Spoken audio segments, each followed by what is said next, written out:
မင်္ဂလာပါရှင်ကျမတို့ပန်ဝါစကားပိုင်းသတင်းတင်ဆက်မှုအစီအစဉ်ကနေကြိုဆိုလိုက်ပါတယ်ဒီကနေ့မှာတော့ KNU KNA မှဖီမော်ကျေးရွာအုပ်စုအတွင်းရှိ BGF နဲ့ပြည်သူ့စစ်ပိုင်ဆိုင်သောနေအိမ်များကိုသိမ်းယူရန်လိုက်လံစရင်ကောက်ယူနေဆိုတဲ့သတင်းကိုတင်ဆက်ပေးပါမယ်ရှင်KNU KNA မှဖီမော်ကျေးရွာအုပ်စုအတွင်းရှိဖီမော်ထန်းတုံဂလန်အစရှိတဲ့ကျေးရွာများမှာနေကြားဆောင်တက် BGF နဲ့ပြည်သူ့စစ်တို့ပိုင်ဆိုင်သောနေအိမ်တွေကိုရက်ကျေးအုပ်ချုပ်ရေးမှုတွေကနေတဆင့်လိုက်လံစရင်ကောက်ယူမှုများပြီးခဲ့တဲ့အပတ်အတွင်းကစတင်လှုပ်ဆောင်နေတယ်လို့ဖီမော်ဒေသခံတို့ကပြောပါတယ်ပြီးခဲ့တဲ့မတ်လလောက်တုန်းကနေကြားဆောင်တက်နဲ့ပြည်သူ့စစ်တွေမိမိနေအိမ်ကိုပြန်လာဖို့စာထုတ်ပြန်တာရှိတယ်တမရက်အတွင်းပြန်မလာရင်ပိုင်ဆိုင်မှုတွေကိုတင်စီသွားမယ်ဆိုပြီးပြောတယ်အခုကဘယ်သူမှပြန်မလာတော့တမရက်ပြည့်သွားပြီဆိုပြီးတင်ဖို့လုပ်နေတာဟုတ်တယ်ပြန်လာရင်လည်းဖမ်းဆီးစစ်ဆေးတာတွေလုပ်မှာကိုသိနေတော့ဘယ်သူမှပြန်မလာကြဘူး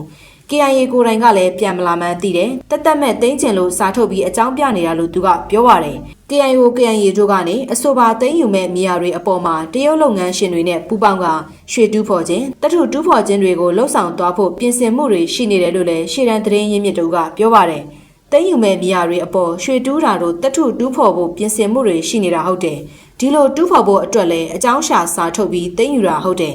KIA တို့ကမရရတဲ့နီးနဲ့ဒေတာရင်းမြစ်တွေကုန်အောင်စုပ်ယူနေတာဒီတိုင်းဆက်သွားနေရင်ဒေတာရင်းမြစ်တစ်ခုလုံးတဘာဝပတ်ဝန်းကျင်တစ်ခုလုံးပျက်စီးသွားနိုင်တယ်အခုလည်းအတိုင်းစားမရှိအလွန်ကျွံတူးဖော်နေတာကြောင့်ဒေတာကပြည်သူတွေအရန်ကိုစိုးရိမ်နေကြတယ်လို့သူကပြောပါတယ်KIO KIA တို့ကနေကချင်ပြည်နယ်အထူးဒေသတစ်အတွင်းရွှေတူးဖော်ခြင်းတထုတူးဖော်ခြင်းတွေကိုအလွန်အကျွံလှုပ်ဆောင်လာတာကြောင့်လာမယ့်မိုးရာသီအတွင်းတောင်ပြိုခြင်းလမ်းပြိုခြင်းကမ်းပြိုခြင်းတွေဖြစ်ပေါ်လာမည်ကိုစိုးရိမ်မှုတွေမြင့်တက်နေတယ်လို့ဒေသခံတွေစီကနေသိရပါတယ်။ကျမတို့ပန်ဝါစကားပိုင်းသတင်းတင်ဆက်မှုအစီအစဉ်ကနေကချင်ပြည်နယ်အထူးဒေသတစ်အတွင်းဖြစ်ပေါ်နေတဲ့သတင်းထူးသတင်းဦးများကိုအမြန်ဆုံးတင်ဆက်ပေးသွားမှာဖြစ်ပါတယ်ရှင်။